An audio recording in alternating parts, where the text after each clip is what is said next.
الدین چشتی مدد کن یا معین الدین چشتی مدد کن یا معین الدین چشتی۔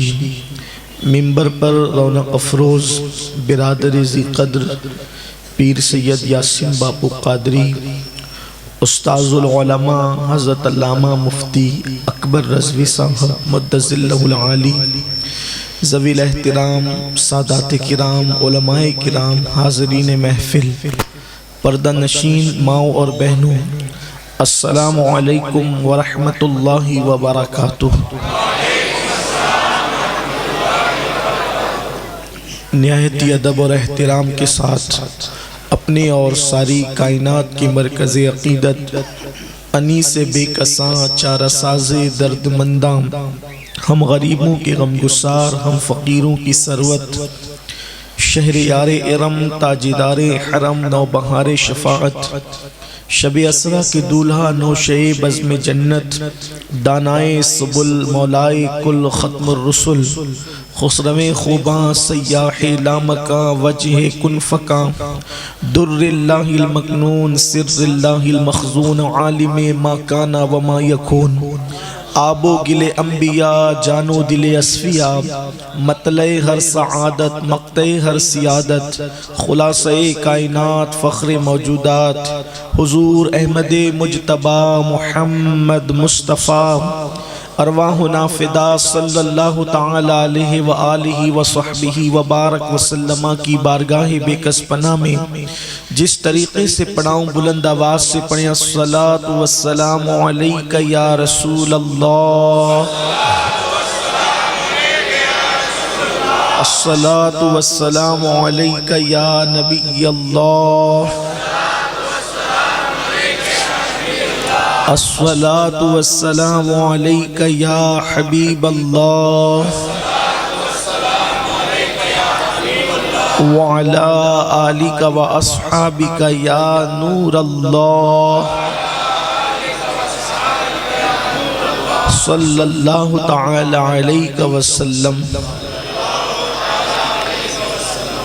پھر کے گلی گلی تباہ، ٹھوکریں سب کی کھائیں کیوں، پھر کے گلی گلی تباہ، ٹھوکریں سب کی کھائیں کیوں، دل کو جو عقل دے خدا تیری گلی سے جائیں کیوں، رخصت قافلہ کا شور گش سے ہمیں اٹھائے کیوں، سوتے ہیں ان کے سائے میں کوئی ہمیں جگائے کیوں، اور غفلت شیخ و شاب پر ہنستے ہیں طفل شیر خوار، غفلت شیخ و شاب پر ہنستے ہیں طفل شیر خوار، کرنے کو گدگدی ابس آنے لگی بہائی کیوں، ہے تو رضا نرا ستم جرموں پہ گر لجائیں ہم، ہے تو رضا نرا ستم جرموں پہ گر لجائیں ہم، کوئی بجائے سوزے غم سازے طرب بجائے کیوں،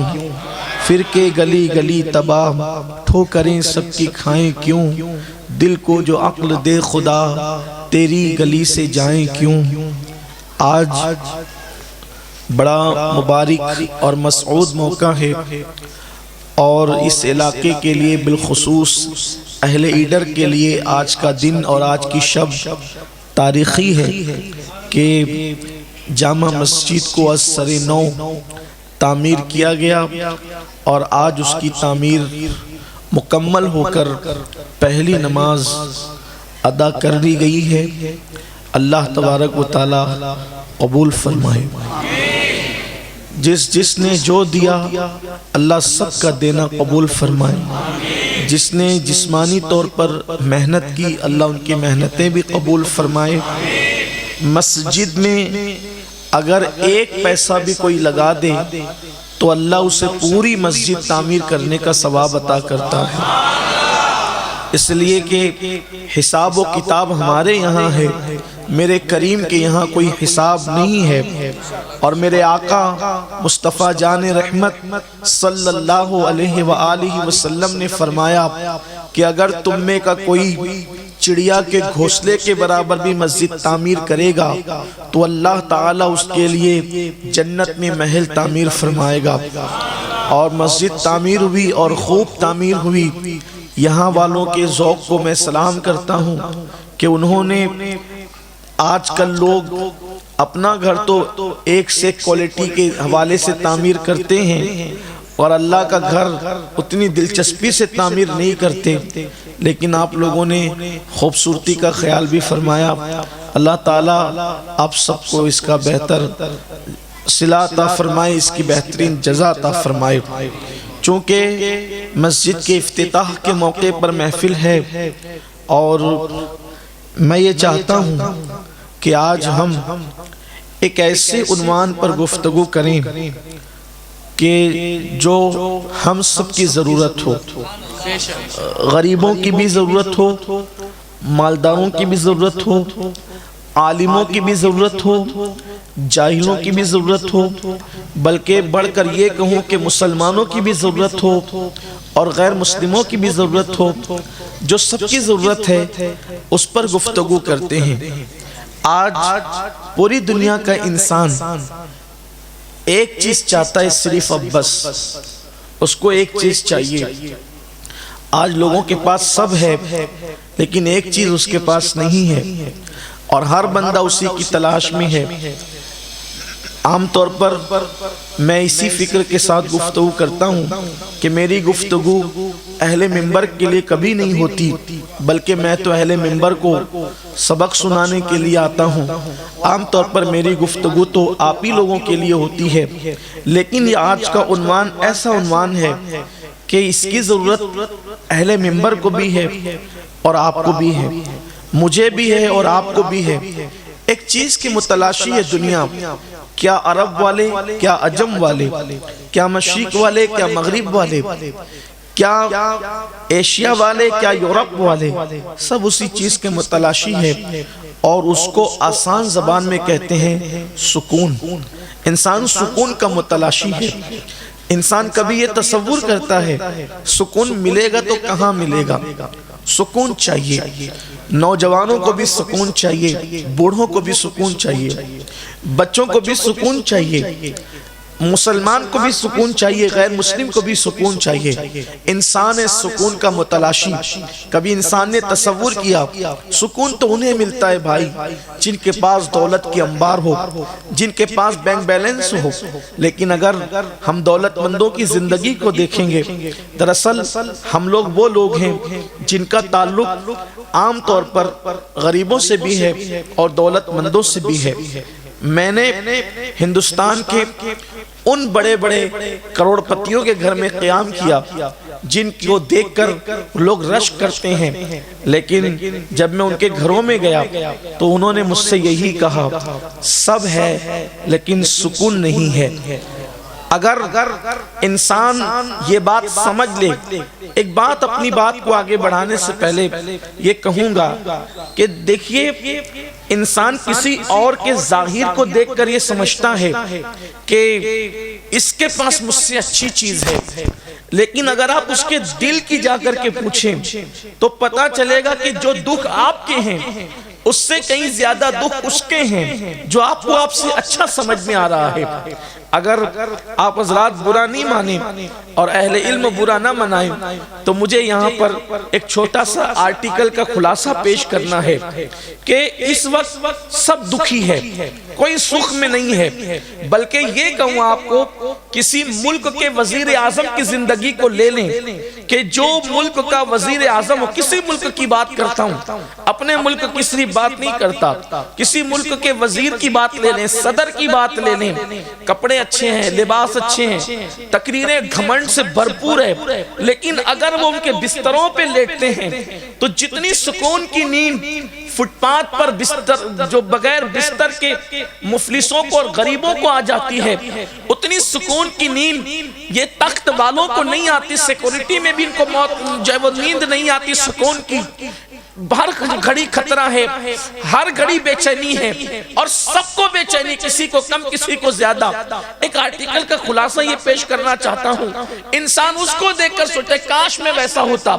ایک بات تو ہمیشہ یاد رکھنا، کبھی کسی کے متعلق دیکھ کر یہ دعا مت کرنا کہ کاش میں ویسا ہوتا۔ اس کے اندرون کے بارے میں ہمیں خبر کیا ہے؟ آپ اپنی مراد اللہ سے مانگے کہ اللہ مجھے ایسا کر دے، ہم یہ نہ کہیں کہ اس کی طرح کر دے، اس لیے کہ وہ اندر سے جل رہا ہے، اوپر سے مسکرا رہا ہے، اور آپ کے ایسا کر دے تو پھر آپ بھی ویسے ہی ہو جائیں گے۔ اس لیے کسی کو دیکھ کر یہ نہ کہیں۔ کہنے والے کہتے ہیں میرے ہونٹوں پہ دکھاوے کا تبسم ہے، مگر میرے ہونٹوں پہ دکھاوے کا تبسم ہے، مگر میری آنکھوں میں اداسی کے دیے جلتے ہیں، پوری دنیا بے چین اور بے قرار ہے۔ وہ جس آرٹیکل کا خلاصہ پیش کرنا چاہتا تھا وہ یہ ہے، ایک مرتبہ ایک کوہ ڈال پر بیٹھا، اور اس کوے نے دیکھا کہ کوے کے سامنے ایک بگلا ہے جو کسی دریا سے پانی پی رہا ہے۔ چمکتے ہوئے بگلے کو دیکھ کر وہ بگلے کے پاس گیا۔ وہ کوے نے کہا یار تم کتنے اچھے ہو، کتنے خوش نصیب ہو، کتنے خوبصورت ہو، یہ میرا کالا رنگ دیکھو، میری چونچ بھدی بھدی دیکھو، میں کیسا ہوں یار، تم کتنے اچھے ہو۔ تو بگلے نے کہا یار تمہارا جو دکھ ہے وہی دکھ تو میرا بھی ہے، کہ میں تو طوطے کو دیکھتا ہوں تو سوچتا ہوں یہ کتنا اچھا ہے، میرے پاس تو صرف ایک ہی رنگ ہے، وہ بھی میلا ہونے کا خوف ہے، وہ ہرا ہرا، پھر اس کے بعد اس کے گلے میں خوبصورت لال سا پٹا۔ ہم تو بولی نہ بول سکیں، وہ تو انسانوں کی بھی بولی بول لیتا ہے۔ کبھی آپ نے طوطا دیکھا ہے؟ ذرا جا کر کے دیکھو، اس کے پاس تو دو دو کلر ہے، دکھ اس کو بھی تھا۔ اس کے بعد وہ چلا کوہ طوطے کے پاس، طوطے کے پاس پہنچا، طوطے سے کہا یار تم تو بڑے خوبصورت ہو، میں تو سمجھتا تھا کہ بگلا بڑا خوبصورت ہے۔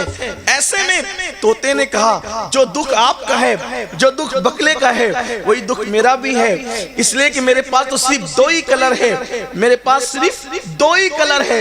وہ مور کو نہیں دیکھتے، اس کے تو ہر جو وہ پر کے اندر ایک خوبصورت سی ڈیزائن ہے، بڑی حسین ڈیزائن ہے۔ کوے نے بڑی سادگی سے پوچھا یار وہ مور کہاں ملے گا؟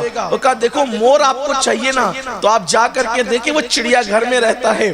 جب مور کو ملنے کے لیے کوہ چڑیا گھر میں پہنچا تو دور سے دیکھا چاروں طرف سے لوگوں کا جمگٹا لگا ہے، کوئی پتھر مار رہا ہے، کوئی آواز نکال کے ادھر سے، کوئی ادھر سے، کوئی ادھر سے اس کو پریشان کر رہا ہے، کوئی دانے پھینک رہا ہے، غرض کہ وہ ادھر آتا ہے پھر دہل کر ادھر آتا ہے، پھر اڑ کر ادھر جاتا ہے، پھر کبھی ادھر جاتا ہے۔ اس کے بعد جب شام ہوئی تماشائی چلے گئے اپنے اپنے گھر تو آ کر کے جو ہے وہ کوہ اس کے پنجرے پر بیٹھا اور کہا یار کتنے خوبصورت ہو تم، تمہارے سر پر تاج بھی ہے، تاج کسی بادشاہت کا اعلان کرتا ہے، کتنے حسین ہو تم۔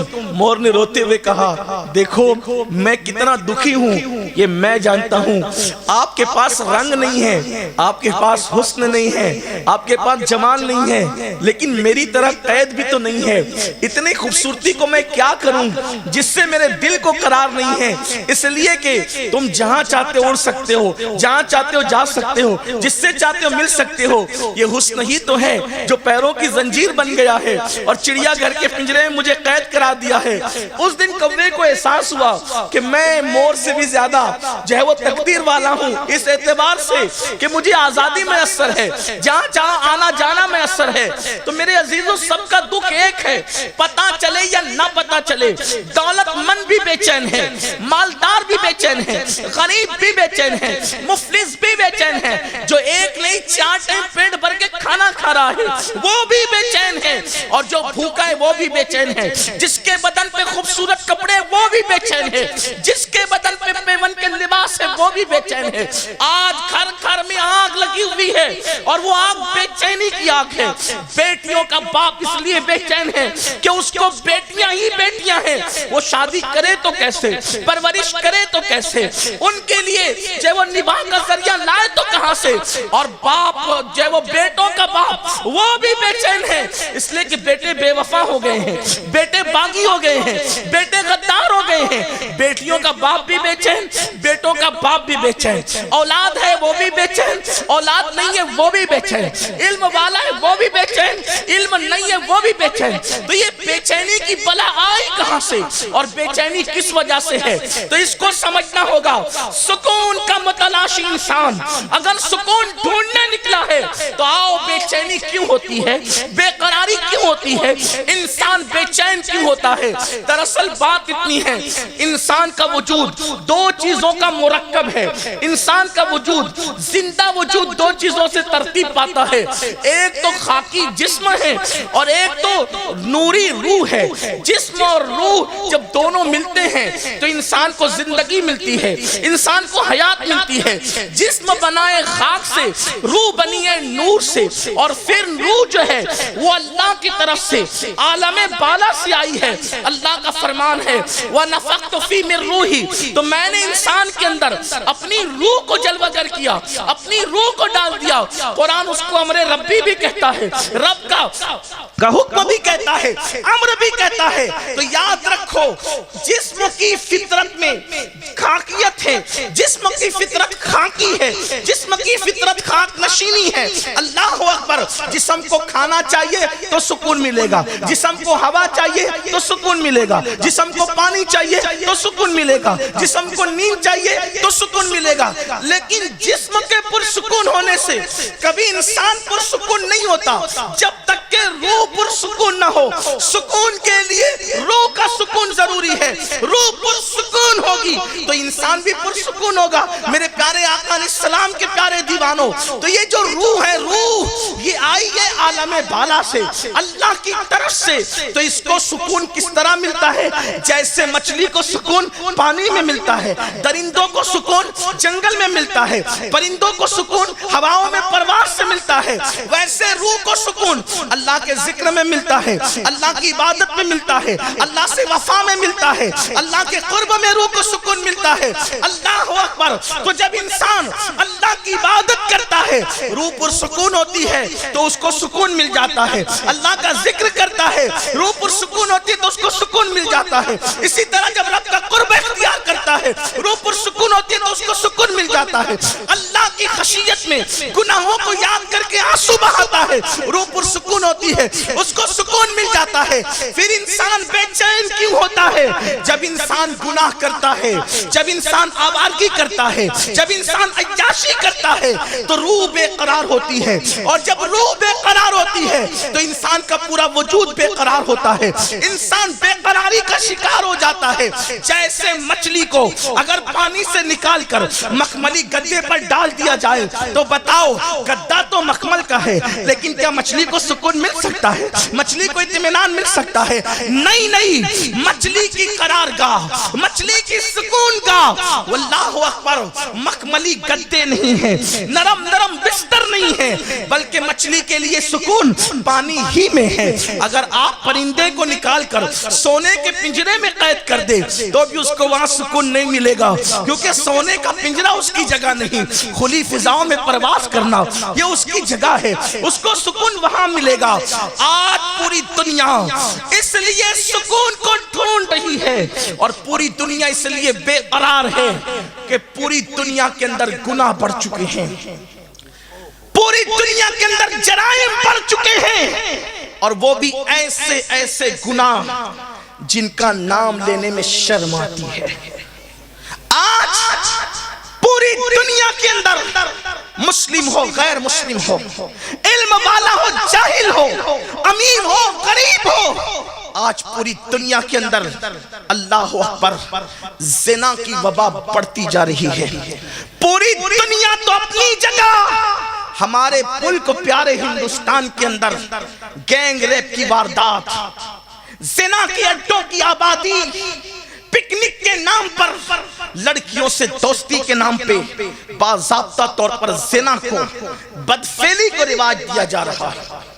کہیں پر سودی کاروبار، الگ الگ سنگٹھنوں کے نام پر مسلمانوں کو سود میں، بیاج میں گرفتار کیا جا رہا ہے، جبکہ حضرت مفتی صاحب قبلہ موجود ہے۔ آپ کو پتہ ہونا چاہیے ہمارے مذہب کی تعلیم یہ ہے کہ بھوکے رہنا تو گوارا کر لو مگر سود کے لقمے کو کبھی گوارا نہیں کرنا، اس لیے کہ ہمارے آقا سچے نبی صلی اللہ علیہ وآلہ وسلم نے فرمایا جس نے سود کا ایک لقمہ کھایا گویا اس نے اپنی ماں کے ساتھ 36 مرتبہ زنا کیا، اتنا عذاب اس کو دیا جائے گا۔ میں پوچھنا چاہتا ہوں قوم مسلم سے، داڑیاں لمبی کرنے سے دلوں کو سکون نہیں ملے گا، صرف سروں پر خوبصورت ٹوپیاں پہننے سے دلوں کو سکون نہیں ملے گا۔ یاد رکھنا سکون دل میں آتا ہے، اور اس کے بارے میں آقا فرماتے ہیں التقویٰ ہاں ہونا، تقویٰ یہاں ہے، اللہ کا ڈر یہاں ہے، اللہ کی خشیت یہاں ہے، پرہیزگاری یہاں ہے، عشق مصطفیٰ یہاں ہے۔ دل کو آباد کرو، جسموں کو آباد کرنے والوں اپنے دلوں کو آباد کرو۔ گناہ بڑھ رہے ہیں، کوئی جھوٹ بول رہا ہے، کوئی نماز کو ترک کر رہا ہے، مجھے بتاؤ اتنی بڑی خوبصورت جامع مسجد بنانے والوں میں تمہیں خراج عقیدت پیش کرتا ہوں، لیکن بڑی معذرت کے ساتھ اتنی بڑی مسجد بنی ہے، یہ جمعہ میں بھرے گی بس، اور جمعہ میں بھرے گی، اور وہ بھی صرف 2 رکعت کے لیے بھرے گی۔ پیشن گوئی نہیں کر رہا ہوں، تجربے کی بات کر رہا ہوں، لیکن دعا بھی کرتا ہوں اللہ کرے یہ مسجد فجر میں بھی بھری رہے، ظہر میں بھی بھری رہے، عصر و مغرب میں بھی بھری رہے، مگر یاد رکھنا مسجد بنا کر سر فخر سے اونچا کرنے والوں کانچ مسجد کی زینت نہیں، جھومر مسجد کی زینت نہیں، رنگ روگن مسجد کی زینت نہیں، مسجد ویران ہے کانچ کے بعد بھی، جھومر کے بعد بھی مسجد ویران ہے، رنگ روگن کے بعد بھی مسجد تم سے خوش نہیں ہوگی، وہ غمگین ہی رہے گی۔ مسجد کی اصل خوبصورتی، مسجد کی اصل زینت سجدوں میں ہے، جس مسجد میں جتنے سجدے ہوتے ہیں وہ مسجد اتنی زیادہ مزین ہوتی ہے، اتنی زیادہ خوبصورت ہوتی ہے۔ سن لو اللہ کے رسول علیہ السلام فرماتے ہیں کہ جو جماعت کو ترک کرے، نماز کو صرف نہیں جماعت کو ترک کرے، وہ مسافر بھی نہیں، وہ بیمار بھی نہیں، وہ ایسا مقروض بھی نہیں کہ اس پر تقاضا ہو اور عزت جانے کا خطرہ ہو۔ یعنی جن صورتوں میں جماعت کو چھوڑنے کی اجازت ہے وہ ان صورتوں کا جو ہے اللہ اکبر بظاہر اس سے دو چار نہیں ہے، اس کے باوجود بھی وہ جماعت سے نماز نہیں پڑھتا۔ آقا ارشاد فرماتے ہیں اس نے اپنے گلے سے اسلام کا پٹا اتار کر پھینک دیا ہے، اس کا اسلام سے کوئی تعلق کیا رہ گیا ہے۔ آقا ارشاد فرماتے ہیں جو جماعت کو چھوڑ کے مسجد کو ویران کرتا ہے کبھی اس کے پاس مت بیٹھنا، ورنہ اس پر برسنے والی لعنت تم کو بھی اللہ کے عذاب سے دوچار کر دے گی۔ میں پوچھنا چاہتا ہوں اگر نمازی جماعت چھوڑنے والے کی صحبت میں بیٹھے اس پہ بھی لعنت برستی ہے، اگرچہ وہ اس کے نماز چھوڑنے سے یا اس کے جماعت ترک کرنے سے راضی ہو۔ میرے آقا علیہ السلام کے پیارے دیوانوں مجھے بتاؤ سکون کے متلاشی ہو اور اللہ کے گھر کو بے قرار کر دیا ہے، اللہ کے گھر کو بے چین کر دیا ہے۔ جو قوم اللہ کے گھر کو بے چین کر دے اس قوم کے گھر میں کبھی سکون نہیں اتر سکتا، اس قوم کے گھر میں کبھی قرار نہیں اتر سکتا۔ سکون کے متلاشیوں نرم گدوں سے انسان، پیسوں سے انسان نرم گدے خرید سکتا ہے، دولت کے بل پہ نرم گدے خرید سکتا ہے، دولت کے بل پہ کبھی سکون کی نیند وہ خرید نہیں سکتا۔ نیندیں خریدی نہیں جا سکتی، گدے خریدے جا سکتے ہیں، چیزیں خریدی جا سکتی ہے، سکون خریدے نہیں جا سکتے۔ لوگ کہتے ہیں مولانا مجھے کسی نے کچھ کر دیا، دھندا نہیں چل رہا ہے، کاروبار نہیں چل رہا ہے، بیماریاں ہی بیماریاں ہیں، سکون نہیں ہے، ڈر لگتا ہے، ادھر سے آواز آتی ہے ادھر سے آواز آتی ہے مجھے کسی نے کچھ کر دیا ہے۔ میں بڑی معذرت کے ساتھ کہوں گا کسی نے کچھ نہیں کیا ہے، ہم ہی اپنے آپ کے دشمن ہیں، ہم نے ہی اپنے آپ کا برا کیا ہے۔ کیا برا کیا ہے؟ گناہوں کے اڈوں کو آباد کر کے ہم نے سکون کو غارت کیا ہے، ہاں سکون کو غارت کیا ہے۔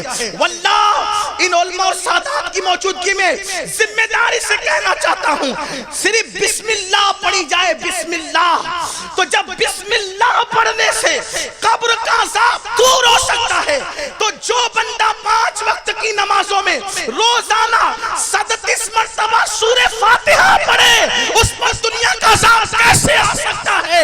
اللہ اکبر۔ میرے نبی نے فرمایا اللہ امت محمدیہ کو کبھی ہلاک نہیں کرے گا، اللہ امت محمدیہ پر کبھی اجتماعی عذاب نازل نہیں کرے گا۔ صحابہ نے پوچھا کیوں؟ آقا ارشاد فرماتے ہیں جس قوم کو ماہ رمضان اور سورہ فاتحہ جیسی نعمت دے دی گئی ہے وہ نعمت کبھی برباد نہیں ہو سکتی، وہ قوم کبھی برباد نہیں ہو سکتی، وہ قوم کبھی اجتماعی عذاب کا شکار نہیں ہو سکتی۔ مجھے بتاؤ بسم اللہ سے قبر کا عذاب جا سکتا ہے تو بسم اللہ کی برکت سے دنیا کا عذاب نہیں جا سکتا۔ دوسروں پہ دوش دینے والوں، ہم نے گناہ کیے ہیں اور ہر بندہ اپنے آپ کو زیادہ جانتا ہے کہ کون کتنا پرہیزگار ہے اور کون کتنا پاپی ہے۔ سکون کے متلاشیوں، اس وقت تک مسلمان فٹ پاتھ پر بھی سکون کی نیند سوتا تھا جب وہ آنکھوں سے پاپ نہیں کرتا تھا۔ آج 99% نوجوانوں کی پوزیشن یہ ہے، کتنوں کی آنکھیں ہیں جو پاپ دیکھنے سے محفوظ ہے؟ پکچر کے ننگے پوسٹر ہم دیکھیں، رات کی تاریکیوں کے اندر زنا کے مناظر کون دیکھ رہا ہے؟ میں نام نہیں لوں گا ملک کا، اسلام کے نام پر ایک ملک کو بنا ماضی قریب میں جب پوری دنیا کی سروے رپورٹ آئی کہ سب سے زیادہ ننگی پکچریں کہاں دیکھی جاتی ہے تو اس ملک کا نام پہلے نمبر پہ تھا جو اسلام کے نام پہ ماضی قریب میں۔ یہ حال ہے کس اسلام کی ہم بات کرتے ہیں؟ کہاں تو ہماری طہارت کا حال یہ تھا، ہماری پاکیزگی نگاہ کا حال یہ تھا کہ اللہ اکبر، ایک موقع پر مجاہدین کا لشکر عورتوں کے قریب سے گزرا اور عورتوں کو مکر کے طور پہ میموریاں کھڑا کر دیا گیا تھا۔ وہ نگاہیں نیچی کر کے گزرے تھے، ایک لڑکی نے کہا کہ تمہارے سینوں میں دل ہے کہ پتھر ہے، تم ہمیں دیکھتے بھی نہیں۔ تو کسی مجاہد نے کہا تھا کہ جس کی نگاہوں میں مدینے کا سرما بسا ہو وہ کبھی کسی لڑکی کے حسن پر ایمان کا سودا نہیں کرتا۔ یہ نگاہوں کے تقدس کہاں تھا؟ ہر بندہ خود جانتا ہے کہ میں کیا ہوں، آپ اپنے آپ کو، میں اپنے آپ۔ میں یہ نہیں کہوں گا اس نے یہ کیا اس نے، مجھے کہنے کا حق بھی نہیں ہے کیونکہ میں آپ کی آبرو کا سودا کرنے نہیں آیا، بلکہ مومن کی عزت کعبے کی حرمت سے بڑھ کر ہے۔ میں آپ کو بے عزت کر، لیکن ہم اپنے آپ کو بہتر جانتے۔ یہاں پر بہنیں اور بیٹیاں بھی بڑی تعداد میں، مائیں اور بہنیں بھی موجود ہیں۔ آج عورتیں اپنے جسم کی نمائش کرنے کی جتنی زیادہ شوقین ہے پوری دنیا کے اندر، مغربی تہذیب کو دیکھ کر شاید ہی کچھ ہو۔ آج اگر مسلمان لڑکیاں کسی دکاندار، کپڑے کے دکاندار کی شاپ پر جائے گی تو کہے گی ذرا وہ کپڑے نکال جو فلاں سیریل میں فلاں اداکارہ نے پہنا تھا۔ اور وہ کون سے کپڑے؟ جس کی آستینی غائب ہو، جس کا دوپٹہ اتنا پتلا اور باریک ہو کہ اوڑھنے کے بعد بھی بال چھپتے نہیں، بلکہ اب تو لوگ اوڑھتے کہاں ہیں۔ بڑی معذرت کے ساتھ ہنسیے گا نہیں، ہنسنے کی بات بھی نہیں ہے، دکھ کی بات ہے۔ مولانا کو دیکھے تو سر چھپا لے، مولانا آ رہے ہیں، اور شرابیوں کے درمیان، جواریوں کے درمیان، شادی میں کافر کیمرامین کے درمیان پورے دوپٹے اتار کر کے کھڑی ہے، نمائش کر رہی ہے۔ کیوں بھائی؟ پوری دنیا میں آپ مولانا ہی کو پاپی سمجھتے ہیں؟ اس کو دیکھ کے آپ اپنا منہ چھپا رہی ہو، ادب سے کر رہی ہو، اچھی بات ہے، اتنا تو رہ گیا کم سے کم۔ لیکن ہم نے پوری دنیا کے اندر اپنی عورتوں کو بے نقاب کیا۔ سنو، اگر یہ سمجھتے ہو کہ میں ہر سال حج کے لیے جاتا ہوں، ہر سال عمرے کے لیے جاتا ہوں اور میں نماز بھی پڑھتا ہوں، تہجد بھی پڑھتا ہوں، میرے آقا صلی اللہ علیہ وآلہ وسلم نے فرمایا جس کے گھر کی عورتیں بے پردہ نامحرم لڑکوں کے اور مردوں کے سامنے جاتی ہو، بے پردہ گھومتی ہو اور وہ اس گھر کے مرد اس کو منع نہیں کرتے، آقا فرماتے وہ مرد لوگ دیوس ہے، دیوس۔ اللہ نہ ان کی نمازیں قبول کرتا ہے نہ ان کی دعائیں قبول کرتا ہے۔ ایک وقت وہ تھا کہ عورتیں لباس پہننے سے پہلے اس کو دیکھتی تھی کہ یہ کپڑے سنت سیدہ فاطمہ کے مطابق ہے کہ نہیں ہے۔ آج ہم اپنی بیٹیوں کو، لڑکیوں کو جینس اور ٹی شرٹ پہنا دیا۔ ارے یہ مولانا لوگ تو دقیانوسی بات کرتے ہیں، یا پرانی باتیں، روشن خیال بنو۔ لڑکیوں کو، لڑکوں کو آپ ٹی شرٹ جینس پہنا دے، میں ابھی کوئی اس پر اعتراض نہیں کرتا، لڑکیوں کو پہنا دیا، شارٹ شرٹ پہنا دیے، جینس پہنا دیے، بغیر دوپٹے کے باہر نکال دیا۔ ہم روشن خیال ہے، شکی لوگ تھوڑی ہے۔ یاد رکھنا، جب جب مصطفیٰ جان رحمت کا دل دکھاؤ گے، رونے کو مزدور نہیں ملیں گے۔ اور جب لڑکیوں کو بے پردہ کیا، لڑکیوں کو آوارہ کیا، تو پھر بیٹیوں نے پھر وہ دن دکھائے کہ کافروں کے ساتھ ہاتھ پکڑ کر بھاگ گئی۔ پوری دنیا کے اندر چرچے ہو رہے ہیں۔ آپ مجھے بتائیں، کیا آج سے 50 سال پہلے مسلمان کے بارے میں کبھی سنا تھا کسی کی بیٹی بھاگی ہو؟ آج سے 100 سال پہلے کبھی سنا تھا کسی کی بیٹی بھاگی ہو؟ آپ کیوں آج بیٹیاں کیوں بھاگ رہی ہے؟ آج چرچے ہو رہے ہیں۔ حالانکہ میں یہ بات کہنا چاہتا ہوں، اس پر ٹی وی میں ڈیبیٹ ہم کرنے کے قطعاً قائل نہیں ہے، اخبارات میں لکھنے کے قطعاً قائل نہیں ہے کہ مسلمانوں کی بیٹیاں بھاگ رہی ہے۔ میں یہ بات آج بھی کہنا چاہتا ہوں، پوری دنیا کی سروے کر لیا جائے، جتنی مسلمانوں کی بیٹیاں آج بھی باحیا ہے، کسی قوم کی بیٹی باحیا نہیں ہے، لیکن چند ایک کی وجہ سے پوری دنیا میں لوگوں کی بدنامی ہو رہی ہے۔ میرے آقا علیہ السلام کے دیوانوں، آؤ مجھے ایک مسلم بیٹی یاد آ رہی ہے، اگر حالانکہ میرا عنوان وہ نہیں، لیکن بات کیا یاد آ گئی تو عرض کروں۔ آج ہم نے بیٹیوں کی تربیت کے لیے کیا خیال کیا؟ سیریل دکھا کے تربیت کر رہے ہو، اللہ اکبر، نچنیوں کو دکھا کے تربیت کر رہے ہو، فلمیں دکھا کے تربیت کر رہے ہو۔ واللہ بیٹی ہے، بیٹی بیٹی بیٹی کو سمجھا کیا ہے؟ بیٹی جنت ہے، پیدا ہو تو ماں باپ کے لیے جنت، جوان ہو جائے اور نیک عورت کی شکل میں ہو تو شوہر کے لیے جنت، ماں بن جائے تو اس کے قدموں میں جنت ہے۔ واللہ کیسی بات ہے، کیسی عظیم بات ہے۔ بیٹی جنت ہی جنت ہے، لیکن بیٹی نیک ہونی چاہیے۔ بیٹی بیٹی ہو، آگ کی بیٹی نہ ہو، وہ بیٹی ہونی چاہیے۔ بیٹیوں نے باپ کا سر فخر سے کتنا اونچا کیا ہے۔ اگر میں بیٹی کی حیثیت سے ایک ایسی خاتون کی بات کروں، اللہ اکبر، جن کے بابا سید الانبیاء ہے، تاجدار کون و مکان ہے، قائد المرسلین ہے، سید العالمین ہے، واللہ جب ہم بیٹی کی حیثیت سے نبی کی بیٹی کو دیکھتے ہیں تو پھر ہم رشک کرنے لگتے، کاش ہمیں بھی بیٹیاں ہوتی اور ہم بھی بیٹیوں کے باپ ہوتے، کیونکہ میرے آقا کی بیٹیاں سیدہ، طیبہ، طاہرہ، عابدہ، زاہدہ، رقیہ، تقیہ، راقیہ، ساجدہ، اللہ اکبر، عالمہ غیر معلمہ، ام ابیہا، ملکہ فردوس بری، سیدہ کونین، مخدومہ کائنات، سیدہ فاطمہ الزہرا، میرے نبی کی وہ بیٹی ہے جس کے دوپٹے کو، جس کے صرف دوپٹے کو کبھی چاند و سورج نے بھی نہیں دیکھا۔ یہ میرے نبی کی بیٹی ہے۔ مرد تو مرد ہے، انسان تو انسان ہے، میرے نبی کی بیٹی کے دوپٹے کو کبھی چاند و سورج نے بھی نہیں دیکھا۔ اسی لیے میرے امام یوں خراج پیش کرتے ہیں، جس کا آنچل نہ دیکھا، جس کا آنچل نہ دیکھا، مہو مہر نے اس ردائے نزاہت پہ لاکھوں سلام۔ اللہ اکبر، اللہ اکبر۔ اسی لیے آقا فرماتے ہیں، فاطمہ نے اپنی طہارت و عصمت کی ایسی حفاظت کی کہ اس کے تقوی کی برکت سے قیامت تک کہ اس کی اولاد پر اللہ نے جہنم کی آگ کو حرام کر دیا۔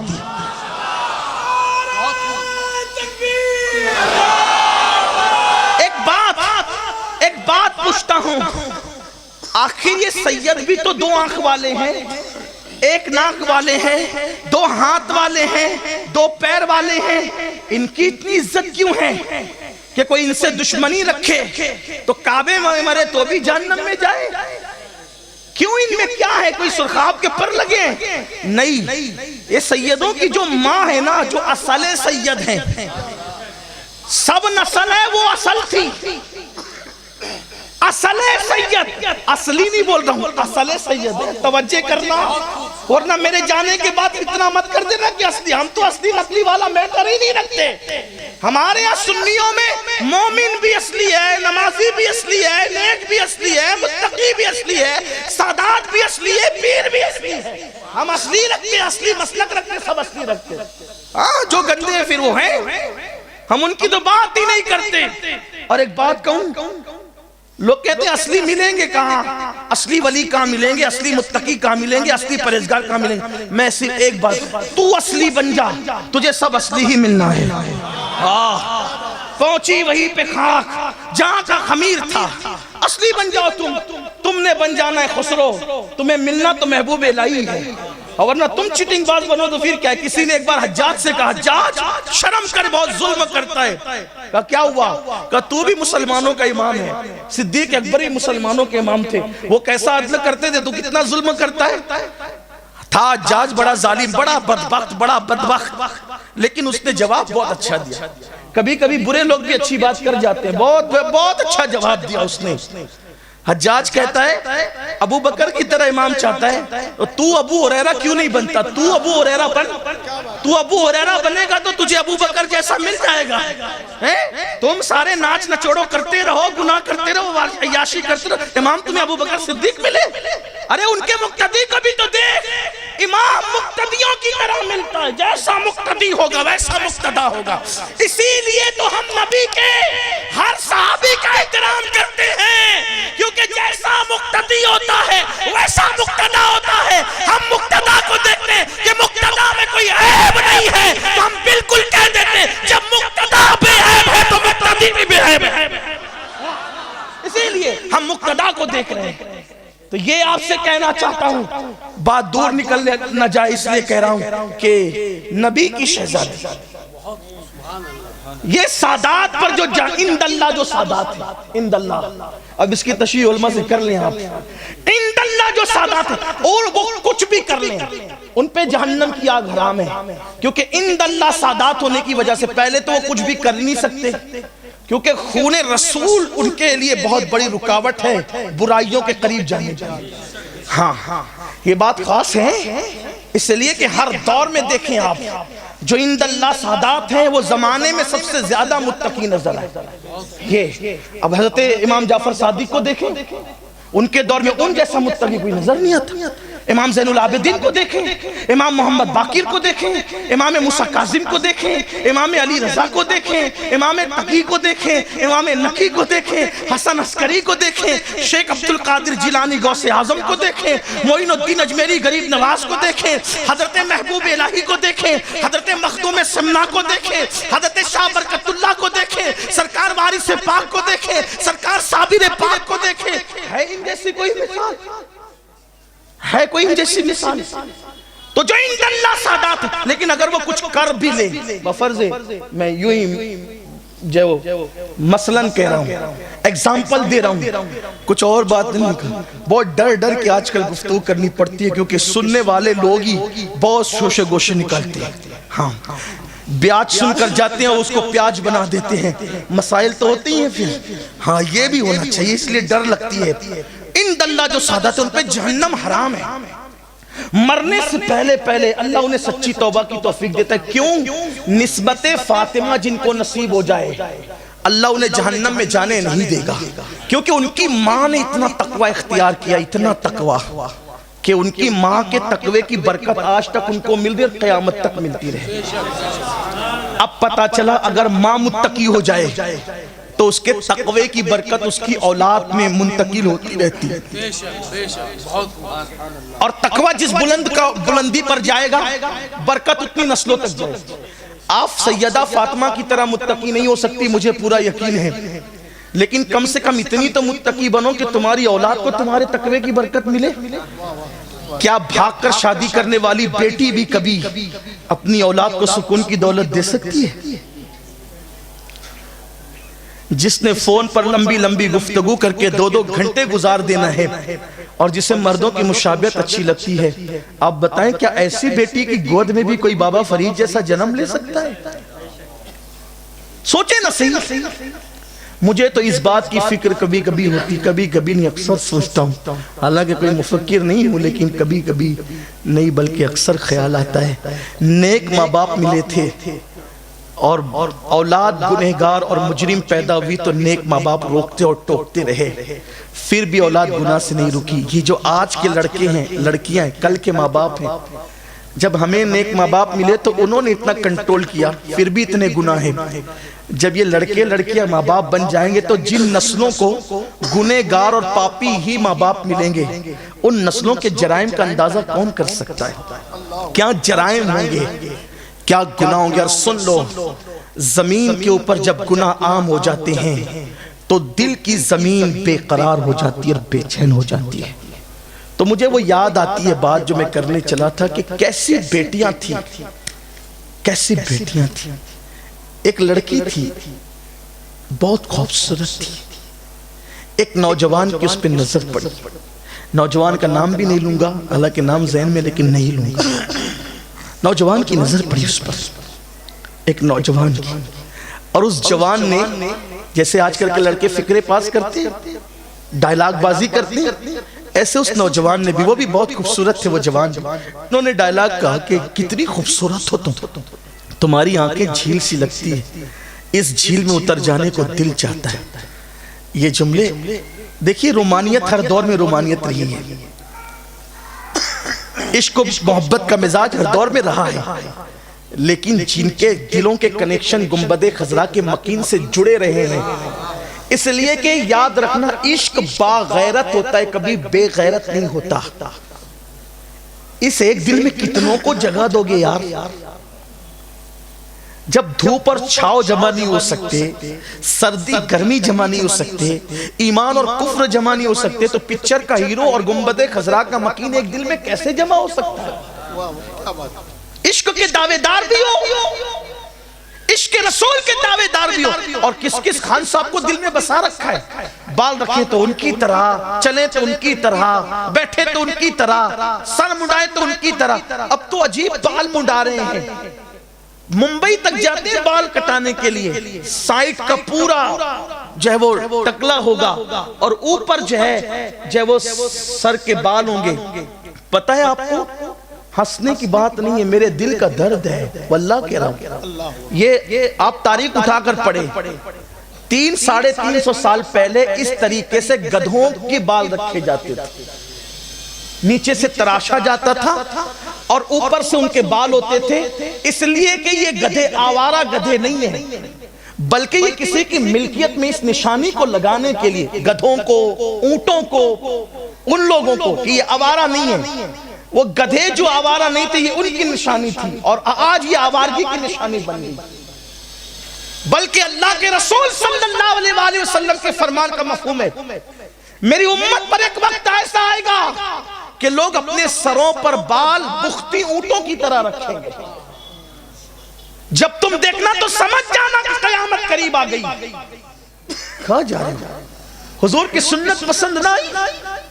جس کو قدرت نے اپنے دست قدرت سے سوارا ہو، جس کے بالوں کو، جس کے ابرو کو، جس کے رخسار کو، جس کی داڑھی کو، جس کے سینے کو، جس کے ہاتھوں کو قدرت نے اپنے دست قدرت سے سوار کر پیدا کیا، اور شاہکار قدرت بنا کر جس کو بھیجا ہو، اس کی اداؤں کو چھوڑ کر کس کی اداؤں کی طرف جاؤ گے؟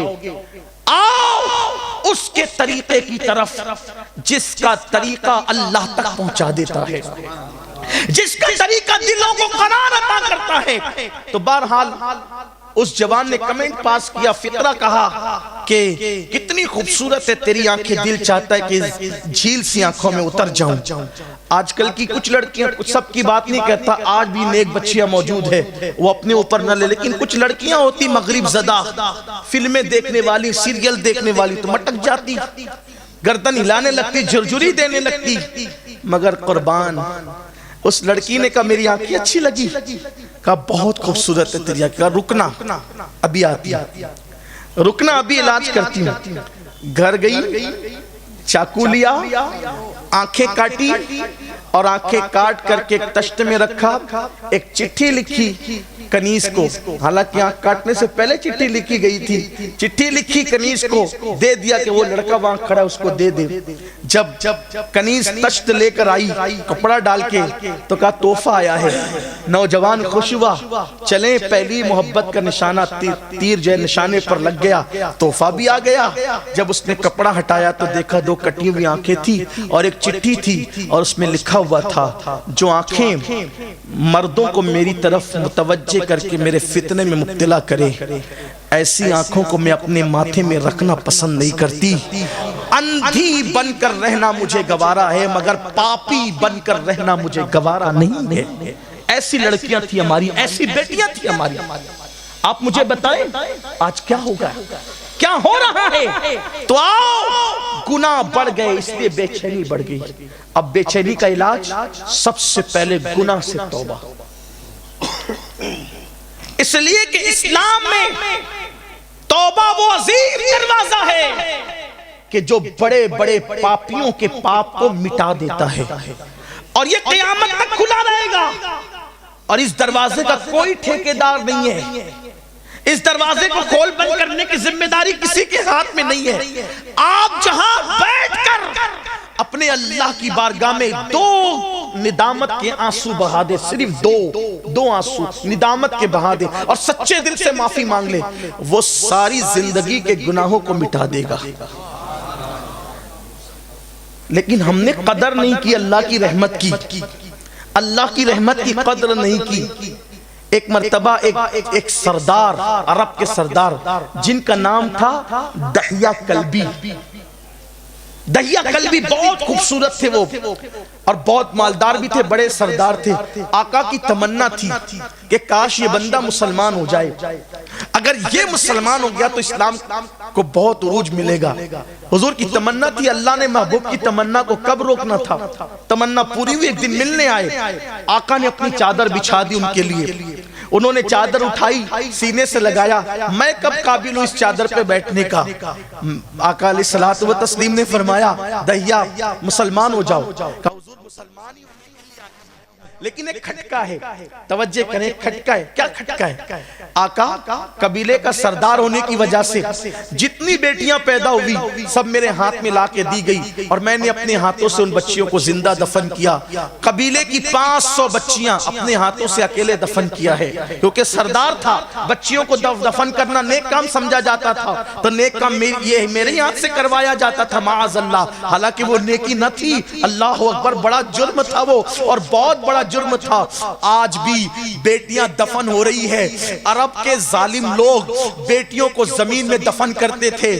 عجم کے ہوشیار مسلمان اپنی بیٹیوں کو گٹروں میں بہا رہے, گٹروں کے اندر. اتنے ہوشیار ہو گئے ہو, رحمت للعالمین کے امتی ہو کر بیٹیوں کو گٹروں میں بہا رہے ہو. آپ کہو گے کیسے بہا رہے؟ ہاں, جب کوئی ماں کے شکم میں بچی پرورش پاتی ہے, الٹرا ساؤنڈ کے ذریعے سے, سونوگرافی کے ذریعے سے, حکومت کے ڈر اور خوف سے بڑی بھاری رقمیں دے کر کے چیک اپ کرواتے ہو, پیٹ میں بیٹا پل رہا ہے کہ بیٹی پل رہی ہے. اگر پیٹ میں بیٹی پل رہی ہوتی ہے تو اس کو چمچوں سے کاٹ دیا جاتا ہے, اس کو چھری سے پیٹ کے اندر کاٹ دیا جاتا ہے. سوچو تو صحیح, جس نبی نے پتھر کھا کر بیٹیوں کو زندگی دی تھی, جب اس نبی کا کلمہ پڑھنے والا امتی ماں کے پیٹ میں ڈاکٹروں کے ذریعے سے بیٹی کے ٹکڑے کر اس کو بغیر کفن کے نالیوں میں بہاتا ہوگا, مکین گنبد خضرا کے دل پہ کیا گزرتی ہوگی. اور آج کل کی عورتیں بھی, مجھے تو بیٹا چاہیے بیٹا, مجھے بیٹی نہیں چاہیے. اے میری بہن, تو بھی تو بیٹی ہے. اگر تیری ماں نے بھی تیرے لیے یہی سوچا ہوتا تو کیا تو دنیا میں آتی, کیا تو دنیا میں جنم لیتی. اور سن لو, بیٹیوں سے نفرت کرنے والوں, میرے نبی کا فرمان ابن حجر مکی نے لکھا ہے کہ جب کسی گھر کے اندر بیٹی پیدا ہوتی ہے تو 70,000 فرشتے اس گھر میں اترتے ہیں اور چاروں طرف سے اس بیٹی کو گھیر لیتے ہیں, اس کے سر پہ ہاتھ رکھ کر کہتے ہیں اے کمزور جان سے پیدا ہونے والی کمزور جان, جب تک تو اس گھر میں رہے گی ہم بھی اسی گھر میں رہیں گے. مجھے بتاؤ, جس گھر کے اندر صبح و شام 24 گھنٹے 70,000 فرشتے رہتے ہو, اس گھر کے اندر بے چینی کیسے ہوگی, بے قراری کیسے کیسے ہوگی؟ اللہ اکبر، بیٹیوں سے نفرت مت کرو، حضور کا دل دکھتا ہے، حضور کا دل دکھتا ہے۔ بلکہ آقا نے تو یہاں تک فرمایا میں خود بیٹیوں کا باپ ہوں۔ آقا فرماتے میں بیٹیوں کا باپ ہوں۔ اگر تمہارے یہاں بیٹی بھی اور بیٹے بھی ہوں، اگرچہ بیٹا ایک ہو بیٹیاں زیادہ ہو، بیٹے کی اہمیت زیادہ ہوگی۔ سفر سے آنا، گفٹ لانا، پہلے گفٹ بیٹے کو مت دینا، پہلے گفٹ بیٹیوں کو دینا، کیونکہ بیٹیوں کا دل بہت کمزور ہوتا ہے۔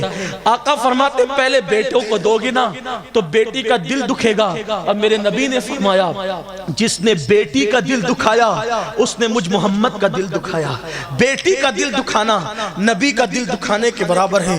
بیٹی بہت قیمتی ہے، انہیں پیٹ سے کاٹ کر کے مت بہاؤ گٹروں میں، ورنہ اللہ کا ایسا عذاب آئے گا کہ دنیا کی کوئی طاقت تمہیں اللہ کے عذاب سے بچا نہیں سکے گی۔ بیٹیوں کو کاٹ کر کے کچروں میں پھینکنے والوں، اور اب تو زندہ بیٹیاں بھی پھینکی جا رہی ہے، اب تو زندہ بیٹیاں بھی کچروں کی کنڈیوں پہ مل رہی ہے۔ بیٹی بہت اہم ہے، یاد رکھنا، یاد رکھنا۔ ہو سکتا ہے کبھی ایسا ہو کہ بیٹوں پہ جو تم غرور کر رہے ہو وہ بیٹے تمہیں کام نہ آئے، یہ بیٹیاں بڑھاپے میں تمہارا سہارا بن سکے۔ کیا کورونا نے نہیں بتایا کوئی اپنا نہیں ہے؟ کورونا کی وبا پتہ نہیں کیا ہے، میں کوئی اس پہ تبصرہ نہیں کروں گا، لیکن بتایا کوئی اپنا نہیں۔ میرے ایک مبلغ ساتھی سنی دعوت اسلامی کے مبلغ ایک مریض کو لاک ڈاؤن میں غسل دینے گئے، کچھ لوگوں نے عام کر دیا کہ اس کو کورونا ہو گیا، الگ اس کو لیکن کورونا نہیں تھا۔ وہ غسل دینے کے لیے گئے، کٹ پہنی تھی، پنجے پہنتے سب پہنے تھے، غسل کے لیے مردے کو لٹایا۔ اس کے بیٹے سے کہا، کئی بیٹے تھے سب ہاتھ باندھ کے کھڑے، بیٹے سے کہا بھیا ذرا تم پانی ڈال دو نا، میں اکیلا ہوں۔ تو اس نے کہا کہ مولانا میرے 4-5 بچے ہیں نا، ذرا سا رحم۔ اپنے باپ کے وجود پر بیٹے نے پانی نہیں ڈالا۔ یہ ہے، میں یہ نہیں کہتا بیٹوں سے پیار مت کرو، ہر بچے سے پیار کرو، لیکن جو ہم نے بیٹیوں کو کچلنا شروع کیا ہے نا، بہت بڑا جرم۔ کوئی اپنا نہیں ہے۔ پہلے ہم اپنے بچپنے میں سنتے تھے، ہمارے مقررین خطبہ علماء کہتے تھے ارے بیٹے تو باپ کی قبر پہ بھی نہیں آتے یار، اپنے لیے کچھ کر جاؤ۔ لیکن اب میں کہتا ہوں کہ قبر پہ آنا دور کی بات ہے مولانا صاحب، اب تو جیتے جی باپ کے نہیں ہو رہے ہیں لوگ۔ ہاں، جو جیتے جی باپ کی خدمت نہ کرے وہ مرنے کے بعد کیا خدمت کرنا ہے؟ وہ لوگ گزر گئے جو مرنے کے بعد ہر جمعرات باپ کی قبر پہ جاتے تھے، ماں کی قبر پہ جاتے تھے، روزانہ گھر میں بیٹھ کے سورہ یاسین پڑھتے تھے۔ جو کرنا اپنے لیے کر لو، پیار سب سے کرو، محبت سب سے کرو۔ میں جھگڑا لگانے نہیں آیا، لیکن کم سے کم یہ تو سوچو نا کہ ہمیں اللہ کے قریب ہونا ہے، اپنی آخرت کی تیاری خود کرنا ہے۔ تو بیٹیوں پر ظلم مت کرو، بیٹیاں اللہ کی نعمت ہیں، لیکن بیٹیوں کی صحیح تربیت کرو۔ تو میں عرض یہ کر رہا تھا، میرے آقا صلی اللہ علیہ وآلہ وسلم کے دیوان، مغربی تہذیب کی طرف مت جاؤ، گناہ کی طرف مت جاؤ، سچی توبہ کرو اور اپنے گناہوں سے صدق دل سے توبہ کرو۔ دہیا قلبی کہتے ہیں کہ یا رسول اللہ میں نے اپنی قوم کی 500 بیٹیوں کو اپنے ہاتھوں سے زندہ دفن کیا ہے۔ آقا اگر میں مسلمان ہو جاؤں گا تو کیا یہ میرا گناہ معاف ہو جائے گا؟ 500 بیٹیاں زندہ دفن کرنا۔ اس سے پہلے کہ آقا کوئی جواب دیتے جبریل آگے عرض کہ اللہ آپ کو سلام کہتا ہے اور کہتا ہے کہ اس سے کہہ دے کہ صرف بیٹیوں کا قتل ہی نہیں، اسلام لانے سے پہلے کچھ بھی کیا، جتنا کیا، کفر کیا، شرک کیا، جو کچھ کیا، یہ ایک کلمہ جو ہے نا لا الہ الا اللہ محمد الرسول اللہ، اگر یہ پڑھ لے سب معاف ہو جائے گا، سب ختم ہو جائے گا، نئے سرے سے اس کو عمل کرنا ہے۔ اللہ کے حبیب نے ان کو بتا دیا، انہوں نے کلمہ پڑھ لیا، پھر حضور رونے لگے، آقا روئے۔ صحابہ نے اس کی آقا بڑی تمنا تھی کہ یہ مسلمان ہو، اب یہ مسلمان ہو گئے، آپ کیوں رو رہے ہیں؟ سرکار فرماتے رونا اس پر آ رہا ہے میرے صحابہ، اگر کافر لا الہ الا اللہ پڑھے تو اس کو اتنا انعام ملتا ہے، اگر میرا مومن امتی یہ کلمہ پڑھے تو اللہ اس کو کتنا انعام عطا فرمائے۔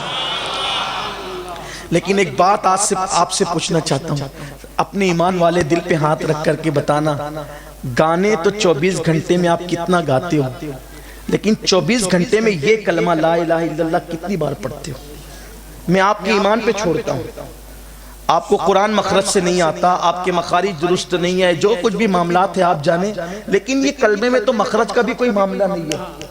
اتنا آسان ہے یہ کلمہ کہ جس کو حروف کی ادائیگی نہیں پتا وہ بھی یہ کلمہ صحیح پڑھتا ہے۔ صحیح ہے؟ کتنی بار پڑھتے ہیں؟ کتنی بار؟ اور واللہ اس کلمے سے افضل اللہ کے ذکر کا کوئی اور طریقہ ہے بھی نہیں۔ 24 گھنٹے میں کئی بار گانے گائے، کلمہ نہیں پڑھا، اللہ کا نام نہیں لیا، کیسے دل کو سکون ملے گا؟ جبکہ قرآن کہتا ہے سکون کا علاج، بے قراری کا علاج سکون کا نسخہ، قرآن کہتا ہے الا بذکر اللہ تطمئن القلوب، آگاہ ہو جاؤ اللہ کے ذکر سے دلوں کو سکون ملتا ہے۔ اب اللہ کا ذکر کیا ہے؟ اللہ، الحمدللہ، اللہ اکبر، سبحان اللہ، یہ سب اللہ کا ذکر ہے جو ہم کرتے رہتے، کرنا چاہیے، سکون ملتا ہے۔ لیکن اس کی تفسیر صوفیاء کرام نے یہ بھی فرمائی ہے کہ کہا جاتا ہے الا بذکر اللہ تطمئن القلوب، آگاہ ہو جاؤ اللہ کے ذکر سے دلوں کو سکون ملتا ہے، ذکر اللہ سے دلوں کو سکون ملتا ہے۔ حضرت عبداللہ ابن عباس سے کسی نے پوچھا یہ ذکر اللہ کیا ہے جس سے دلوں کو سکون ملتا ہے؟ تو ابن عباس کہتے ہیں ذکر اللہ محمد الرسول اللہ کے ناموں میں سے ایک نام ہے۔ اب پتا چلا کہ جو حضور کا دامن پکڑ لے اللہ اس کے دل کو بھی سکون عطا فرماتا ہے۔ حضور کی یاد، حضور کا ذکر، حضور کی نعتیں دلوں کو سکون عطا کرتا ہے، بلکہ ان کا تصور بھی دلوں کو سکون عطا کرتا ہے۔ امام اہل سنت کہتے ہیں ان کے نثار کوئی کیسے ہی رنج میں ہو، جب یاد آ گئے ہیں سب غم بھلا دیے۔ آؤ اگر سکون کے متلاشی ہو اپنے نبی کے قریب آؤ، اپنے آقا صلی اللہ علیہ وآلہ وسلم کے قریب آؤ، مسجدوں کو آباد کرو، مسجدوں کو آباد کرو، مسجدوں کو آباد کرو کہ دلوں کو سکون ملے گا۔ ہمیشہ باوضو رہو، دلوں کو سکون ملے گا۔ استغفر اللہ کی کثرت کرتے رہو، توبہ کی کثرت کرتے رہو، دلوں کو سکون ملے گا۔ اور اپنی گفتگو کو سمیٹتے ہوئے کہوں، دیکھو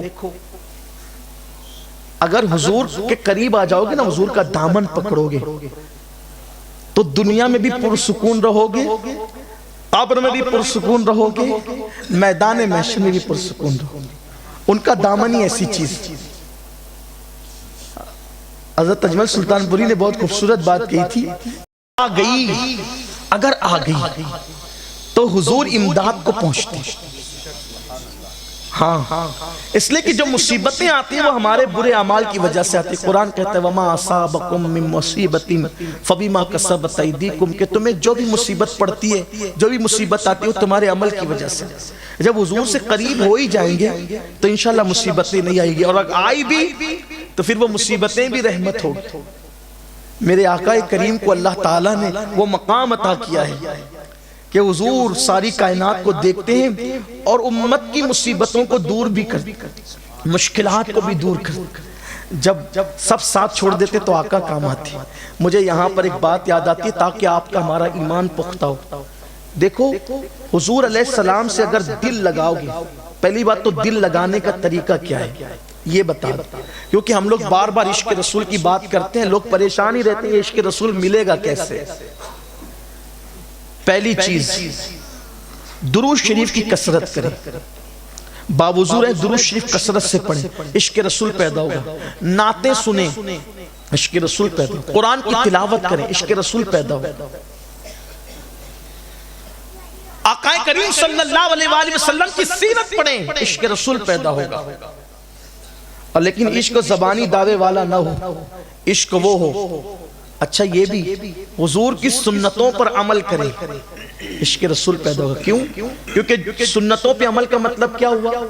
سنتوں پہ عمل کا مطلب کیا ہوا؟ سنتوں پہ عمل کا مطلب یہ ہے حضور جیسے بیٹھتے تھے ایسے بیٹھو، یعنی حضور کی نقل کرو۔ جیسے مسواک کرتے تھے ویسے مسواک کرو، جیسے کھاتے تھے ویسے کھاؤ، جیسے چلتے تھے ویسے چلو۔ اس میں کیا ہوتا ہے؟ جو جس کی نقل کرتا ہے دو چیزیں ہوتی ہیں، دیکھنے والے کو یاد آتا ہے یہ کس کی نقل کر رہا ہے، اور کرنے والے کے ذہن میں بھی رہتا ہے کہ میں کس کی نقل کر رہا ہوں۔ مثال کے طور پہ آسان زبان میں بات سمجھ میں آئے گی۔ دیکھو ہمارے بچپنے میں ایک بہت مشہور کرکٹر تھے، مسلمان تھے، ابھی بھی ہیں۔ تو جب وہ میدان میں دوڑتے تھے اتفاق سے ان کے گلے میں تعویذ تھا، تو وہ تعویذ جب دوڑتے تھے وہ کرکٹر تو وہ تعویذ اس طرح اچھلتا تھا دوڑنے میں، تو اس وقت کے جتنے نوجوان چھوکرے تھے جو تعویذ کے قائل تھے وہ بھی، جو تعویذ کے قائل نہیں تھے وہ بھی، انہوں نے مولانا لوگوں سے تعویذ بنوا لیے تھے، اور وہ بھی میدان میں یوں ہی دوڑتے تھے کہ وہ تعویذ اچھلتا تھا تو دیکھنے والے مسکرا کے کہتے تھے دیکھو یہ فلاں کا اسٹائل کر رہا ہے، اس کی نقل کر رہا ہے ایسا. اور بھی پھر کسی کے بال اڑتے ہیں تو یہ بھی بال اڑاتے ہیں وغیرہ وغیرہ. آپ بات سمجھ گئے ہوں گے. تو جس نے تعویذ اڑانے کو اپنا اسٹائل بنایا، اپنی زندگی کی پہچان بنائی، تو جس کے گلے کا تعویذ اڑنے لگا دوڑنے میں کرکٹ کے میدان میں، تو اس کو وہ کرکٹر دیکھنے والوں کو یاد آیا. ٹھیک. اور یہ جو دوڑ رہا تھا، دوڑ تو رہا تھا لیکن جس کی نقل کر رہا تھا اس کا تصور تھا کہ یار وہ ایسے ہی دوڑتا ہے اور اس کا تعویذ ایسے ہی اڑتا ہے. اگر آپ کرکٹر کی نقل کریں تو 24 گھنٹہ آپ کے دماغ میں کرکٹر کا تصور رہتا ہے. اگر آپ محبوب خدا کی نقل کریں گے تو 24 گھنٹہ مصطفیٰ جان رحمت کا تصور آپ کے دل و دماغ میں رہے گا.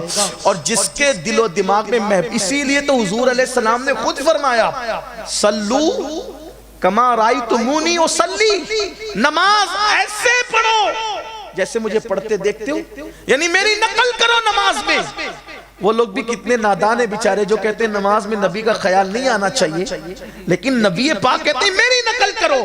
نقل کرنے کا مطلب کیا ہے؟ جس کی نقل کی جاتی ہے نقل کرنے والے کو بھی یاد آتی ہے اور جو دیکھ رہے ہوتے ہیں اس کو بھی یاد آتی ہے. تو نبی پاک کھڑے ہوئے تو قیام ہو گیا، جھک گئے تو رکوع ہو گیا، پیشانی کو عاجزی سے رکھ دیا تو سجدہ ہو گیا. ادائے مصطفیٰ کو اختیار کرو، ہر چیز میں حضور کا خیال رہے گا. اب جس کے دل میں حضور بس جاتے ہیں، حضور کی محبت پیدا ہو جاتی ہے.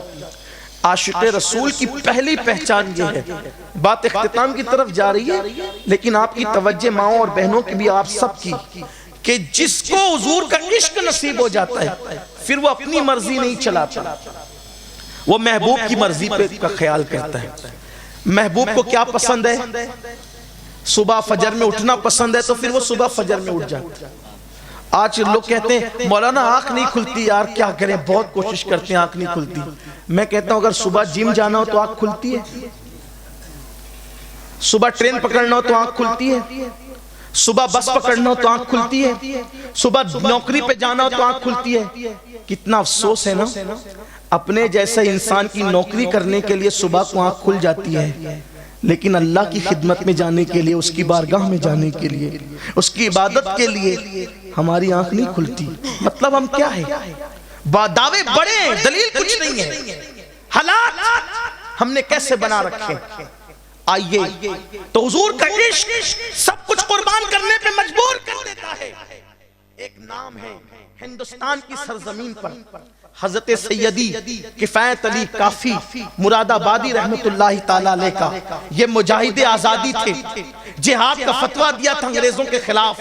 بہت بڑے عاشق رسول تھے، بڑے عظیم نعت گو شاعر تھے، عالم بھی تھے، سید بھی تھے، بڑے متقی، بڑے پرہیزگار. لیکن جب انہوں نے ملک ہندوستان کو آزاد کرانے کے لیے جہاد کا فتویٰ دینے والے علماء کی تائید کی تو ان کو مراد آباد کی جیل میں قید کر دیا گیا. اور قید کرنے کے بعد انگریزوں نے سزا سنائی کہ کافی مراد آبادی کو جیل میں پھانسی دے دی جائے گی. پھانسی دی جائے گی. دو چیز ہے، یا فتویٰ واپس لو یا پھانسی کے پھندے پہ چڑھو. کافی نے کہا تھا اگر میں فتویٰ واپس لیتا ہوں تو پھر مسلمانوں کے فتوے پر قوم کبھی اعتبار نہیں کرے گی.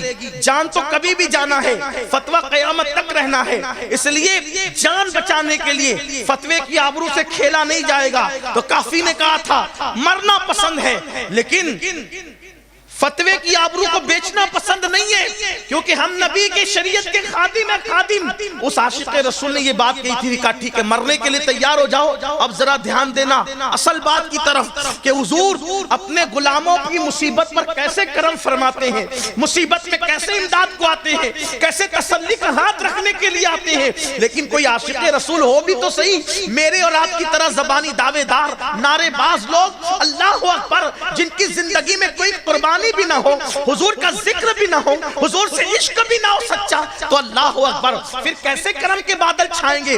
اللہ اکبر. کافی نے جب کہا مرنے کو تیار ہوں, تو کہا کہ دیکھو مرنے والے کی آخری خواہش پوچھی جاتی ہے, بتاؤ تمہاری آخری خواہش کیا ہے؟ حضرت کافی مراد آبادی نے کیا کہا تھا پتہ ہے؟ کہا تھا کہ میں نبی کی نعت زندگی بھر لکھتا رہا, اب میری آخری خواہش یہی ہے کہ مجھے کاغذ اور قلم دے دو, تاکہ دنیا سے جاتے جاتے بھی میں آخری نبی کی نعت لکھ کر کے دنیا سے جاؤں. میں اہل علم کی توجہ چاہتا ہوں. میرے بھائیوں, اگر زینے پر سے شاعر کا بچہ گر جائے اور اس کو چوٹ لگ جائے تو اس دن شاعر ایک غزل نہیں لکھ سکتا, اس لیے کہ کلام نیا لکھنے کے لیے, نیا کلام لکھنے کے لیے ذہن کو سکون چاہیے, اطمینان چاہیے, پرسکون ماحول چاہیے. اللہ اکبر. پھانسی کی سزا سنائی گئی ہے, لوگوں کا پریشر بڑھ جاتا ہے, اوسان خطا ہو جاتے ہیں, حالت یہ ہوتی ہے کہ طبیعت ساتھ نہیں دیتی, آدمی سب کو بھول جاتا ہے, لیکن وار عشق مصطفیٰ پھانسی کی سزا سننے کے بعد بھی کہتے ہیں کہ میں نے نبی کی ایک نئی نعت لکھنی ہے, نعت لکھ کر دنیا سے جاؤں گا. بڑی معذرت کے ساتھ عاشق وہ تھا وہ جو پھانسی کی سزا سن کر بھی نعت نہیں بھولا, اور ہم اپنی گھر کی شادیوں کی خوشی کے موقع پہ نعت بھول کر کے ڈی جے بجواتے ہیں, ڈی جے بجاتے ہیں, ناچ نچواتے ہیں. کس منہ سے عشق رسول کا دعویٰ ہے؟ جب مقرر کہتا ہے کہ قبر میں آقا تشریف لائیں گے تو نعرے لگاتے ہو, آقا آئیں گے میں دیکھوں گا. کس منہ سے دیکھو گے؟ سرکار نظمی کہتے ہیں اللہ اکبر, اور کس درد کے ساتھ کہتے ہیں ان کا سامنا میں قبر میں, ان کا سامنا میں کس طرح سے کروں گا, کہتے ہیں سامنا ان کا قبر میں کس طرح سے کروں گا میں, دل اڑا سا جاتا ہے سن سن سنن میرا, کہ میں کس منہ سے ان کا سامنا کروں گا, کہ میرا دل تو بے چین ہو رہا ہے کہ کیسے سامنا کروں گا. بیٹی کی شادیوں میں نچوانے والوں, ڈی جے بچوانے والوں, حرام قرضہ سود کا لے کر اپنی برادری میں ناک اونچی کرنے کے لیے, جھوٹی شان بتانے کے لیے شادیوں میں ہزاروں سینکڑوں حرام کام کرنے والوں, کبھی ہم نے سوچا کہ وہ عاشق تھا, عاشق جس نے موت کے منہ میں بھی نبی کو فراموش نہیں کیا, نہیں بھولا. ہم خوشیوں میں حضور کو بھول جاتے ہیں, خوشی کے موقع پہ آقا کو بھول جاتے ہیں. ہم کیسے عاشق رسول ہے؟ کافی نے کہا تھا نعت لکھوں گا. بہرحال دستور ہے دنیا کا, آخری خواہش تو پوری ہی کی جاتی ہے. کاغذ اور قلم لایا گیا اور کافی نے وہ نعت لکھی. ادب اور عشق دونوں گلے مل رہے ہیں. آج بھی کوئی ادب نے, یعنی اردو ادب کی دنیا میں کوئی اس میں عیب نہ نکال سکا, اور عشق اس منزل پر ہے کہ عشق کا جبریل اپنے مکمل سدرہ پر نظر آتا ہے. اللہ اکبر. وہ کلام یہ ہے, کیا کلام لکھا ہے. میرا دل چاہتا ہے کہ کاش یہ کلام عام ہو, بچہ بچہ مسلمانوں کا, سنیوں کا پڑھے. کس شان سے لکھا, کہتے ہیں یقین دیکھیں جاتے جاتے نعت کس انداز سے لکھی جا رہی ہے. کوئی گل باقی رہے گا نہ چمن رہ جائے گا, کوئی گل باقی رہے گا نہ چمن رہ جائے گا, پر رسول اللہ کا دین حسن رہ جائے گا, پر رسول اللہ کا یہ دین مٹنے والا نہیں ہے.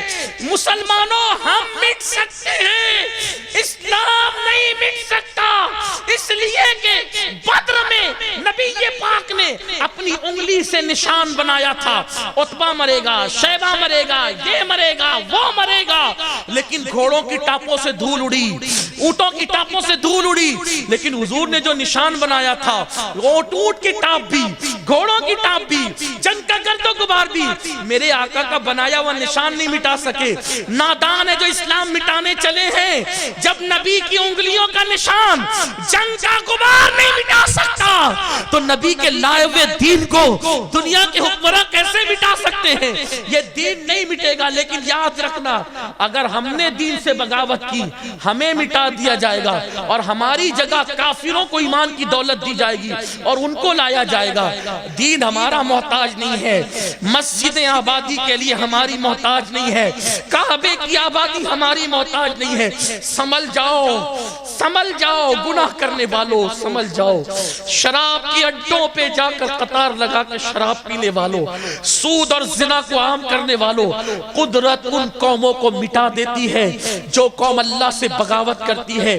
اور ایمان اسلام محتاج نہیں اپنا، اللہ کافروں کو ایمان کی دولت دیتا ہے۔ پتہ ہے آپ کو، جب بغداد کی زمین پر بغداد کے مالداروں نے اللہ سے بغاوت کی تو اللہ نے ہلاکو جو چنگیز کا پوتا تھا اس کو بھیجا، اس نے لاکھوں مسلمانوں کو قتل کیا۔ ایک بزرگ نے دیکھا، وہ کہتے تھے کہ ہلاکو تو جیتے گا ہی جیتے گا، کیوں؟ کیونکہ ہلاکو کے سر پر ولیوں کی روحیں تھی اور وہ کافر کے سر پہ ولیوں کی روحیں تھی، اور وہ کہہ رہی تھی اے کافر ان فاسقوں کو ختم کر، اے کافر ان فاسقوں کو ختم کر۔ جب مسلمان فاسق ہو جائے پھر کافر انہیں ختم کرنے کے لیے کھڑے ہوتے ہیں، مگر اسلام نہیں مٹتا۔ کیوں؟ اس لیے کہ پھر اللہ نے اسی ہلاکو کو جو اسلام مٹانے نکلا تھا، اس کی نسل کو اور اس کی فوج کو اسلام قبول کرنے کی توفیق عطا فرمائی۔ اور اقبال جیسا مفکر بول پڑا، ہے آیا فتنہ تاتار کے افسانے سے، پاسباں مل گئے کعبے کو صنم کھانے سے۔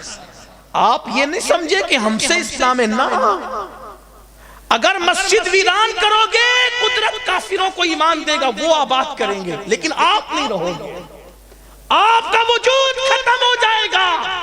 اگر اپنے وجود کو باقی رکھنا ہے تو نبی کے وفادار بنو، چھوڑ دو گناہ کو۔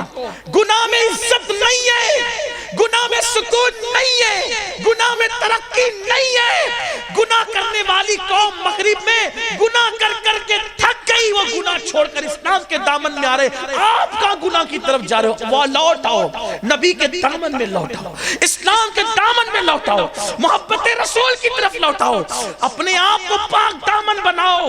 ہیرو ہیروئن کی جدائی کے مناظر دیکھ کے رونے والوں، مصلی پہ اللہ کے خوف سے رونا شروع کرو، اللہ کی خشیت سے رونا شروع کرو۔ میرے آقا فرماتے ہیں جو اپنے گناہوں کو یاد کر کے روتے ہیں، اللہ میرے ان امتیوں کو بے حساب جنت عطا فرمائے گا۔ بغیر حساب و کتاب جنت میں جانے، اکیلے میں اللہ کے لیے رو، سب کے لیے رونے والوں کبھی رب کے لیے رو کے دیکھو، سب کے لیے آنسو بہانے والوں کبھی مصطفیٰ جان رحمت کی یاد میں رو کے دیکھو۔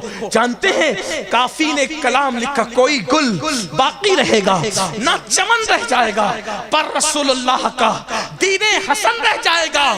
اطلس و کم خواب کی پوشاک پہ نازا نہ ہو، اطلس و کم خواب کی پوشاک پہ نازا نہ ہو، اس تنے بے جان پر خاکی کفن رہ جائے گا، اس تنے بے جان پر خاکی کفن رہ جائے گا۔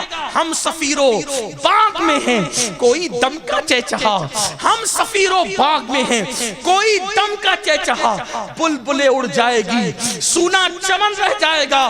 جو پڑھے گا صاحب لولاک کے اوپر درود، سب درود پڑھ لیں ایک بار، جو پڑھے گا صاحب لولاک کے اوپر درود، اللہم صلی علی سیدنا و مولانا محمد معدن الجود والکرم وآلہ الکرام اجمعین، صلاۃ و سلام علیک یا جد الحسن والحسین۔ جو پڑھے گا صاحب لولاک کے اوپر درود، آگ سے محفوظ اس کا تن بدن رہ جائے گا، آگ سے محفوظ اس کا تن بدن رہ جائے گا۔ نام شاہان جہاں مٹ جائیں گے لیکن یہاں، نام شاہان جہاں مٹ جائیں گے لیکن یہاں، حشر تک نام و نشانے پنجتن رہ جائے گا، حشر تک نام و نشانے پنجتن رہ جائے گا، اور سب فنا ہو جائیں گے، سب فنا ہو جائیں گے۔